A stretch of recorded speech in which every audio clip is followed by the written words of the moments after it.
കേരളത്തിലെ ആരോഗ്യ വകുപ്പിന്റെ വീഴ്ചകൾ കഴിഞ്ഞ ദിവസങ്ങളിൽ നിയമസഭയിൽ സൃഷ്ടിച്ച കോലാഹലങ്ങൾ ചെറുതൊന്നുമായിരുന്നില്ല.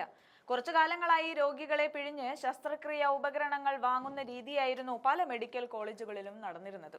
തിരുവനന്തപുരം മെഡിക്കൽ കോളേജിൽ ഉൾപ്പെടെ യൂറോളജി വിഭാഗത്തിൽ ശസ്ത്രക്രിയകൾ ഏതാണ്ട് സ്തംഭിച്ച അവസ്ഥയിലാണ്.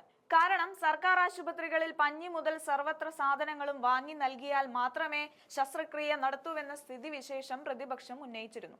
ഇതിന്റെ ഫലമായി ആരോഗ്യമന്ത്രി രോഗികളിൽ നിന്ന് പണപ്പിരിവ് നടത്തി ഉപകരണങ്ങൾ വാങ്ങരുതെന്ന നിർദ്ദേശവും പുറപ്പെടുവിച്ചു.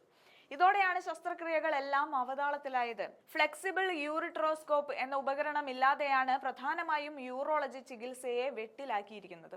കഴിഞ്ഞ ഒക്ടോബർ മുതൽ ഈ ഉപകരണം ലഭ്യമാകാതിരുന്നതിനാൽ തന്നെ രോഗികളിൽ നിന്ന് പണപ്പിരിവ് നടത്തിയാണ് ആശുപത്രികൾ ശസ്ത്രക്രിയകൾ പൂർത്തിയാക്കിയിരിക്കുന്നത്.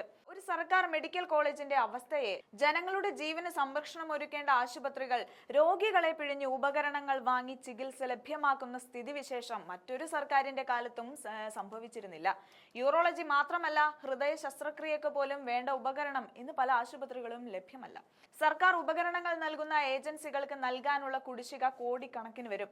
ഇത്തരത്തിൽ ഒരു സംസ്ഥാനത്തിന്റെ ആരോഗ്യ രംഗത്ത് ഇത്രയേറെ പ്രതിസന്ധികൾ നിലനിൽക്കുമ്പോൾ മുഖ്യൻ ഉൾപ്പെടെ നീണ്ടു നിവർന്നു നിന്ന് ഇത് നമ്പർ 1 കേരളം എന്നാണ് എങ്ങനെ പറയാൻ സാധിക്കും എന്ന് മനസ്സിലാകുന്നില്ല. ആശുപത്രികളിൽ നേരിടുന്ന ബുദ്ധിമുട്ടുകൾ ചൂണ്ടിക്കാണിക്കുന്ന ഡോക്ടർമാർക്ക് നേരെ തിരിയുന്ന സർക്കാർ സമീപനവും മറ്റൊരു സംസ്ഥാനത്തും നടന്നിട്ടുണ്ടാകില്ല. എന്തായാലും ഉപകരണക്ഷാമം ശസ്ത്രക്രിയകൾ മുടക്കുന്നുവെന്ന് ചൂണ്ടിക്കാണിച്ച് കാർഡിയോളജി വിഭാഗം മേധാവി ഡോക്ടർ മാത്യു ഐപ്പ് മുന്നറിയിപ്പ് നൽകിയതോടെ മെഡിക്കൽ യോഗമൊക്കെ ചേർന്നിട്ടുണ്ട്.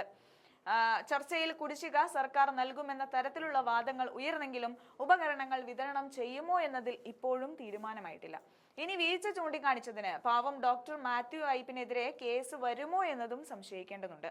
അല്ല, അതാണല്ലോ സർക്കാരിന്റെ രീതി. കോടികൾ മുടക്കി ധൂർത്ത് നടത്താൻ ഉൾപ്പെടെ ഗവൺമെന്റിന്റെ പണമുണ്ട്. പക്ഷേ ഒരു പൗരന് ഏറ്റവും അനിവാര്യമായ അടിസ്ഥാന ആവശ്യമായ ചികിത്സ പോലും ലഭ്യമാക്കാനുള്ള സംവിധാനം കേരളത്തിൽ ഇല്ലെന്നത് ഒരു ജനാധിപത്യ രാജ്യത്തുണ്ടാകുന്ന എത്ര ദയനീയമായ അവസ്ഥയാണെന്ന് ചിന്തിച്ചു പോകുന്നു.